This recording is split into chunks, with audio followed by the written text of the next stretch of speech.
Hi guys, welcome to another Chapter 1 book review. Today I'll be talking about The Hobbit.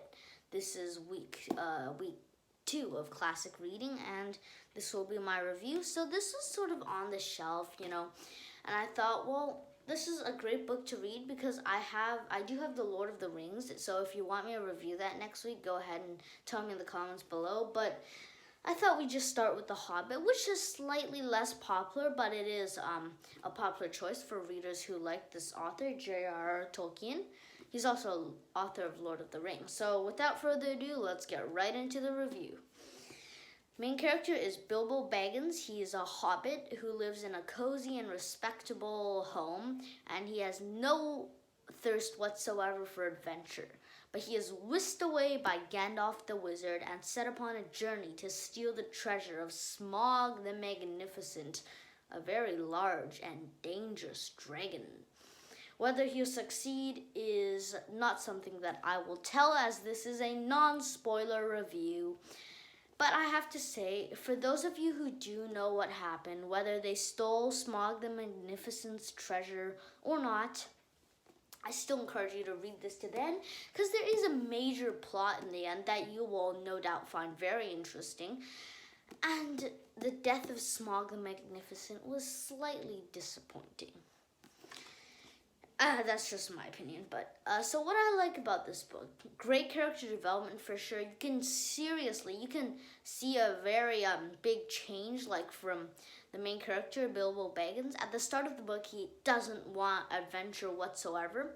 At the end of the book, his drive and passion for surprise and adventure has just been renewed. So there is a great character development on this book, which is probably why fans like it a lot, on not just the main character, but also many other characters like Gandalf, and the names are spectacular. This is sort of, you may think this is lame, but I actually like the names of these books a lot. Smaug the Magnificent, come on, you don't see that much. Thorn Oakenshield, one of the dwarves that he was working with in order to steal the treasure.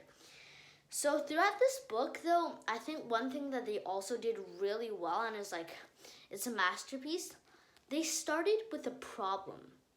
And not just an outer problem like financial distress or a broken family, as you see in a lot of books nowadays, but a real personality problem, which is he doesn't want adventure. He just doesn't, he has no drive whatsoever. He just wishes it wasn't part of his life. And so but most readers probably like, especially the target audience for this, which would be around 10 for me at least, I would say, but definitely they really want the character to succeed. So every time he fails, it's like very like even painful for you, and then every time he succeeds, you're like, yes. Because if he starts out as a character that's really good at a lot of things and he succeeds, it's like expected. There is no change. But at the end of the book, he sacrifices something very important to him, and that is a great character change from the unwilling, horrible life who just wants to live and have tea, Bilbo Baggins, to the adventurous, smart, wise to a certain extent Bilbo Baggins in the end of the book.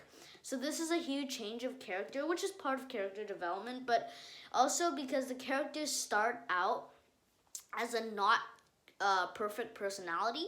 So every time they succeed, it makes you feel like, yes, I really want this, which is something they did great in this book and not something I see very much nowadays in books. What I dislike about this book, I have to say the death of Smaug was disappointing, because the whole book, well, until that part, largely depended on the build-up for Smaug, and the death of Smaug was disappointing. But it's also okay because there is a major plot behind them, the great battle of. But that I thought that later part after the death of Smaug and the death of Smaug was a bit disappointing, at least for me. But that's just my personal opinion. Generally, I think that most readers will love this book. It is really a great book. A lot of development, good detail, realistic characters, lots of action and suspense. So definitely, I would give this book 4.7 out of 5 as my rating for this book. Definitely recommend for adventure readers and just any general reader who wants to read a decent book. So definitely would recommend for any type of reader, actually, probably.